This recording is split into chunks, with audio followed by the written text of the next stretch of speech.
News नशा, आदत हर खबर की। तो चर्चा की शुरुआत करते हैं मिस्टर विकास जी से। विकास जी, आप हैकर्स एरा से जुड़े हुए फाउंडर हैं। आज बहुत ही नोबल कॉज के लिए रोड सेफ्टी पर हम लोग चर्चा कर रहे हैं। किस तरह से साइबर सिक्योरिटी रोड सेफ्टी में अहम योगदान साबित हो सकती है?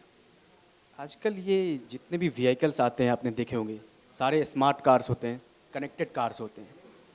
जितनी टेक्नोलॉजी इमर्ज हो रही है उतने रोड सेफ्टी इंपॉर्टेंट इश्यूज बनते जा रहे हैं। अभी इमेजिन कीजिए कि आप कोई हैकर है जिसने आपके कार्स को हाईवे पे रोक दिया। लेट्स से कि आप ड्राइव कर रहे हैं कार्स 100 की स्पीड से और सडनली एक ब्रेक अप्लाई हो गया, या फिर सडनली आपका स्टीयरिंग 360 डिग्री टर्न हो गई। तो उस केस में आप क्या कर सकते हैं? पहले कैसे होती थी रोड एक्सीडेंट्स कि एक गाड़ी किसी गाड़ी से टकरा गई, गाड़ी किसी ऑब्स्टैकल से टकरा गई, बट अभी एक अनवांटेड फोर्स है जो आपकी कार्स को हैक कर सकते हैं रिमोटली वायरलेस। उस केस में आप क्या करेंगे? तो ये एक बहुत बड़ा ग्रोइंग कंसर्न्स है इन फ्यूचर्स, एंड ये हमें कलेक्टिवली ऑटो मैन्युफैक्चरर्स के साथ मिलके इसको सॉल्व करना है। इसी एरिया में हम एक साइबर सिक्योरिटी सॉल्यूशंस प्रोवाइड करते हैं to the manufacturers, and we are the 15 OEM के साथ हमने अभी तक काम किए हैं। सारे OEMs को हम डिफरेंट अटैक वेक्टर्स बताते हैं कि कैसे आपकी कार्स हैक हो सकती है और इसके क्या सॉल्यूशंस है। इवन इंडियन गवर्नमेंट्स के पास अभी एक ड्राफ्ट बिल है AIS 189 जो कि अभी फाइनलाइज्ड है और ये इन फ्यूचर्स आई थिंक बहुत जल्दी ये लागू होने वाला है। उस केस में मैन्युफैक्चरर्स के पास एक ऑप्शंस है कि ये कंप्लायंस हम पहले स्टार्ट करें, ना कि हम वेट करें 2026 का। So this will be a great opportunity for manufacturers to have this compliance ready. That's it. लेकिन आजकल तो नई नई गाड़ियाँ आ रही है, नई नई टेक्नोलॉजी आ रहे हैं, तो हैकर्स भी काफ़ी अलर्ट हो गए। करेक्ट। तो उससे कैसे निपटा जाए? क्या आप गुरु मंत्र देंगे कि जो नई गाड़ियाँ आ रही है नए टेक्नोलॉजी के साथ, उससे कैसे निपटेंगे?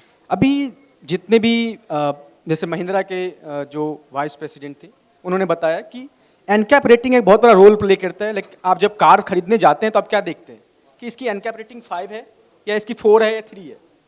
वाई नॉट आप आस्क बोलते हैं कि इसमें साइबर सिक्योरिटी सॉल्यूशंस इंप्लीमेंटेड है या नहीं। भाई आप इसको हैकिंग प्रूफ बना रहे हैं या नहीं है। आप मोबाइल खरीदने जाते हैं या कंप्यूटर खरीदने जाते हैं, आप एंटीवायरस डाल देते हैं। कार्स भी तो कंप्यूटर ही है, कंप्यूटर्स ऑन 4 व्हील्स। तो हमें उसकी भी सिक्योरिटीज के लिए पूछना पड़ेगा शोरूम से कि इसकी रेटिंग्स क्या है, इसमें क्या क्या मेजर्स किए हैं आपने। और ये इंपॉर्टेंट है, अभी हमें पूछना ही चाहिए। इसमें आपका डेटा है, इसमें आपके पर्सनल इंफॉर्मेशन है। अभी इमेजिन कीजिए कि आप कार आपने पार्क कर दिया घर में और आपके पास कार का की फॉब है और यू आप अपने घर के अंदर कार का की फॉब कहीं पे लटका दिया। एक हैकर रात को आया 2 बजे, उसने आपकी कार को अनलॉक किया और ड्राइव करके लेके चले गए और फिर उसने GPS को भी स्पूफ कर लिया। Now what you will do? अगर ये इन्वेस्टिगेट करेगी मैन्युफैक्चरर्स तो बताएगा कि ये तो कार आपने अनलॉक किया है। Insurance company will be not able to track the vehicles. So this is a serious concerns और इसके लिए सॉल्यूशंस यही है कि manufacturers have to take preliminary actions on this. लेकिन जो लोग पैदल चलते हैं, जो इंडिपेंडेंट गाड़ियां हैं, उसको लेकर ऑटोमोटिव साइबर सिक्योरिटी कैसे इंश्योर करेगी उनकी सेफ्टी को? अभी इमेजिन कीजिए कि आपके पास कार है और या फिर आपके पास स्कूटर्स है, तो आप चेक कीजिए कि इसमें कोई एक्स्ट्रा डिवाइस किसी ने तो लगा नहीं दिया। फॉर एग्जांपल्स, जितने भी कार्स होते हैं उसमें डायग्नोस्टिक के ऑप्शंस दिए जाते हैं कि आपके कोई फॉल्ट्स है तो उसको चेक करने के लिए, या फिर कोई इश्यू है तो उसको चेक करने के लिए। सो ये सारे स्टीयरिंग्स के नीचे होते हैं। आप चेक कीजिए when you are driving the vehicle, when you are onboarded into vehicle, आप चेक कीजिए कि इसमें कोई एक्स्ट्रा डिवाइस तो नहीं लगा दिया किसी ने।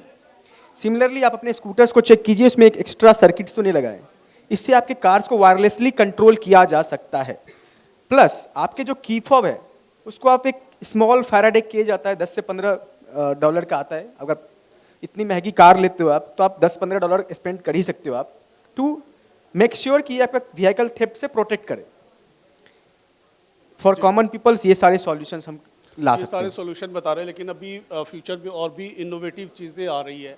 तो फ्यूचर के लिए क्या प्लानिंग है? कैसे साइबर सिक्योरिटी इस पर काम करेगी? फ्यूचर्स के लिए अभी देख सकते हो आप कि ऑटोनोमस ड्राइविंग बहुत सारे ट्रेंडिंग्स में है। आपने महिंद्रा के कुछ वीडियोस देखे होंगे जहाँ पे लोग रील्स बनाते हैं फन के लिए कि मैं पीछे बैठा हूँ और ड्राइविंग चल कर रही है कार।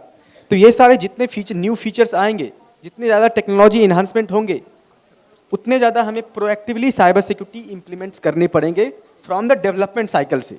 जब कार बननी भी नहीं होती, उससे पहले एक फेज होता है कॉन्सेप्ट फेज।